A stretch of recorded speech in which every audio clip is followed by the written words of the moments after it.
হে WhatsApp বন্ধু, তোমার সবাই কেমন আছো? আশা করি সবাই ভালো আছো। তো আজকে একটু আলোচনা করবো আইপিএল আপডেট নিয়ে। তো আইপিএল এর মেগা অকশন কিন্তু কিছুক্ষণের মধ্যে শেষ হয়েছে। তো সেই মেগা অকশনে কোন কোন প্লেয়ার কোন দলে গিয়েছে সেটা নিয়ে আমরা আজকে ছোট্ট করে একটা আলোচনা করবো। তো প্রথমেই বলি, যে কটি প্লেয়ার অকশনে উঠেছে আজকের, মোট 12টি প্লেয়ার আজকের অকশনে উঠেছে। তার মধ্যে প্রথমেই যাকে তুলেছিল আর্শদীপ, আমরা দেখেছি আর্শদীপের বেস্ট প্রাইস ছিল 2 কোটি টাকা। তো এখন কথা হচ্ছে আর্শদীপের সবাই মোটামুটি দু একজন করে বেট লাগিয়েছিল। চেন্নাই সুপার কিং লাগিয়েছিল, গুজরাট টাইটান্স বেট লাগিয়েছিল। শেষ পর্যন্ত কিন্তু কিংস ইলেভেন পাঞ্জাব কিন্তু বাজিমাত করেছিল প্রায় 18 কোটি টাকা দিয়ে, কিন্তু আর্শদীপকে কিন্তু তাদের দলে নিয়ে নিয়েছে। খুব ভালো একটা কথা, আর্শদীপ মোটামুটি ঠিকঠাকই রয়েছে, কেন সেটা পেস অ্যাটাক পেস বোলার, তো মোটামুটি ঠিকঠাক রয়েছে পাঞ্জাবের জন্য। তারপরে দ্বিতীয় জায়গায় তুলেছিল মেগা নিলামের জন্য কাগিসা রাবার্ড। আমরা দেখেছি কাগিসা রাবার্ড একটা পেস অ্যাটাক এবং পেস বোলার। তো কাগিসা রাবার্ডের কিন্তু বেস্ট প্রাইস ছিল 2 কোটি টাকা। তারপরে অনেক দল কিন্তু কাগিসা রাবার্ডের জন্য কিন্তু ঝাঁপিয়ে পড়েছিল। শেষ পর্যন্ত কিন্তু গুজরাট টাইটান্স শেষ পর্যন্ত কিন্তু কাগিসা রাবার্ডটাকে কিন্তু কিনে নিল 10 কোটি 75 লাখ টাকা দিয়ে। তো এবার একটু কথা বলবো জস বাটলারের কথা। তো জস বাটলার কিন্তু একদিকে উইকেট কিপার, অন্যদিকে কিন্তু ব্যাটসম্যান, তাছাড়া ভালোটা কিন্তু ওপেনিং করতে পারে। তো এখন কথা হচ্ছে জস বাটলার কিন্তু এই যে আইপিএল মেগা অকশনে সেখানে মোটামুটি একটা বাজিমাত করতে পারেনি, তাকে মোটামুটি ভালো একটা দামে কিন্তু বিক্রি হয়নি। কেননা আমরা যেরকম ভেবেছিলাম যে জস বাটলার হয়তো অনেক দামে বিক্রি হতে পারে, মিনিমাম 20 থেকে 25 কোটি টাকার মধ্যে যেতে পারে। তো শেষ পর্যন্ত কিন্তু জস বাটলার কিন্তু 15 কোটি 75 লাখ টাকা কিন্তু বিক্রি হয়েছে জিটির কাছে, মানে গুজরাট টাইটান্সের কাছে কিন্তু বিক্রি হয়ে গেল জস বাটলার। তো সেটা একটা ভালো কথা, কেননা গুজরাট টাইটান্সে ওপেনিং করার জন্য কিন্তু কেউ নেই, একমাত্র রয়েছে শুভমান গিল। এবার জস বাটলারকে তো কিনে নিয়েছে, তো ভালোটা ওপেনিং জুটি কিন্তু করে নিয়েছে গুজরাট টাইটান্স। তো এবার একটু কথা বলবো আইপিএল এ মেগা নিলামে কিন্তু মিচিল স্টার্কের কথা তো সবাই জানি, কেননা আর বছর 2024 আইপিএল এ মেগা নিলামে কিন্তু সব থেকে বেশি দামে কিন্তু মিচিল স্টার্ক কিন্তু বিক্রি হয়েছিল কেকেআর এর কাছে। তো সেই কেকেআর এর কাছ থেকে কিন্তু আজকের এই মিচিল স্টার্ককে কিন্তু ছিনিয়ে নিয়েছে দিল্লি ক্যাপিটালস। তো দিল্লি ক্যাপিটালস কিনেছে 11 কোটি 75 লাখ টাকায় কিন্তু মিচিল স্টার্ককে কিন্তু কিনে নিয়েছে। খুবই ভালো একটা কথা, কেননা আর তাদের দলে হয়তো পেস অ্যাটাক নেই, সেই জন্য হয়তো মিচিল স্টার্ককে কিনে নিয়েছে। তো সেটা একটা ভালো কথা। তো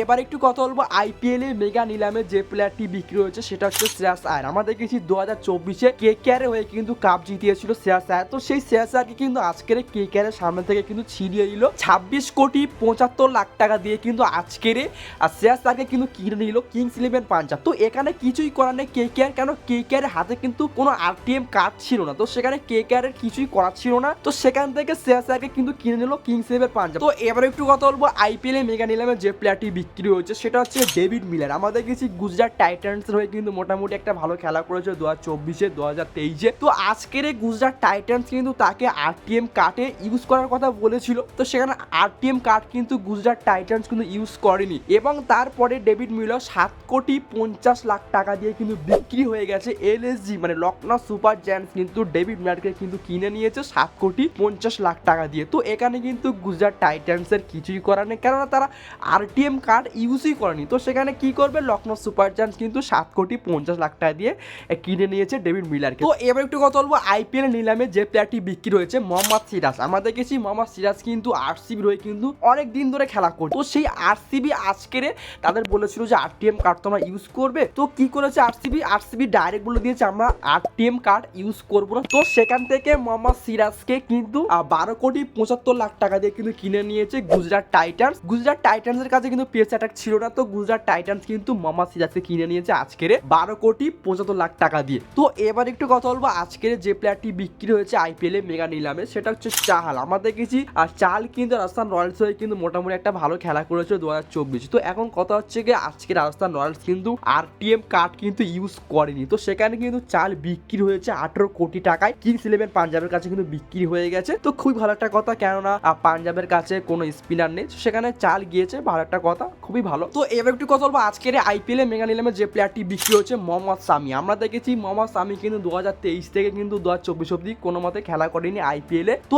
এখন কথা হচ্ছে যে মোহাম্মদ সামির উপরে কিন্তু ভালো একটা দাম লাগিয়েছিল কেকেআর। তো কেকেআর কিন্তু মোটামুটি একটা অ্যামাউন্ট লাগিয়েছিল প্রায় 7 কোটির কাছাকাছি গিয়েছিল কেকেআর। তো সেখান থেকে এসআরএইচ কিন্তু 10 কোটি টাকা দিয়ে কিন্তু মোহাম্মদ সামিকে কিন্তু আর দলে কিনে নিয়েছে। তাছাড়া গুজরাট টাইটান্স কিন্তু মোহাম্মদ সামির জন্য কোনো আরটিএম কার্ড কিন্তু ইউজ করেনি, তো সেটা একটা বড় কথা রয়ে গেছে। তো এখন কথা হচ্ছে মোহাম্মদ সামি কিন্তু 10 কোটি টাকা কিন্তু বিক্রি হয়ে গেছে এসআরএইচ এর কাছে। তো এবার একটু কথা বলবো আজকের আইপিএল এ সব থেকে বেশি দামে বিক্রি হয়েছে ঋষভ পন্থ। তো ঋষভ পন্থ কিন্তু আমরা দেখেছি দিল্লি ক্যাপিটালস হয়ে খেলা করেছিল 2024। তো সেই ঋষভ পন্থ কিন্তু আজকের এলএসজির কাছে মানে লখনৌ সুপার জায়ান্টসের কাছে কিন্তু আজকের 27 কোটি টাকায় কিন্তু ঋষভ পন্থ বিক্রি হয়ে গেছে। তো শেষ পর্যন্ত কিন্তু দিল্লি ক্যাপিটালস কিন্তু তারাও চেষ্টা চেষ্টা করেছিল যে ঋষভ পন্থকে আমাদের দলে ফিরিয়ে আনবো, তো শেষ পর্যন্ত কিন্তু দিল্লি ক্যাপিটালস পারিনি, কেননা তাদের ওপরে কিন্তু আরও টাকা লাগিয়েছিল লখনৌ সুপার জায়ান্টস। তো সেখান থেকে কি করেছে, দিল্লি ক্যাপিটালস পিছিয়ে পড়েছিল যে ঋষভ পন্থকে আমরা নিতে পারবো না, সেই জন্য দিল্লি ক্যাপিটালস পিছিয়ে পড়েছিল এবং শেষ পর্যন্ত কিন্তু লখনৌ সুপার জায়ান্টস কিন্তু 27 কোটি টাকা দিয়ে কিন্তু ঋষভ পন্থকে কিনে নিয়েছে। তো এখন কথা হচ্ছে আজকের আইপিএল এ মেগা নিলামে কিন্তু সব থেকে বেশি দামে বিক্রি হয়েছে ঋষভ পন্থ, তারপরে কিন্তু শ্রেয়াস আয়ার 26 কোটি 75 লাখ টাকা কিন্তু আজকের বিক্রি হয়েছে। এই দুইটি প্লেয়ার কিন্তু আজকের সব থেকে বেশি দামে কিন্তু বিক্রি হয়েছে মেগা নিলামে। তো এখন কথা হচ্ছে কি আজকের মেগা নিলামে এবং কালকের যে মেগা নিলামটা হবে সেই দুইটি মেগা নিলামে সব থেকে বেশি কোন প্লেয়ার উঠতে পারে সেটা অবশ্যই তোমরা কমেন্টে জানাবে। তো আজকের এইটুকু আপডেট ছিল অকশনকে নিয়ে। তো যদি ভিডিওটা ভালো লেগে থাকে অবশ্যই ভিডিওতে লাইক করবেন এবং চ্যানেলকে অবশ্যই সাবস্ক্রাইব করবেন এবং পাশে থাকা বেল আইকনকে অবশ্যই অন করে দিয়ে আমাদের সাথে থাকবেন। দেখা হচ্ছে নেক্সট আরেকটা এরকম ভিডিওতে। ততক্ষণ পর্যন্ত ভালো থাকবেন, সুস্থ থাকবেন, টাটা, বাই বাই।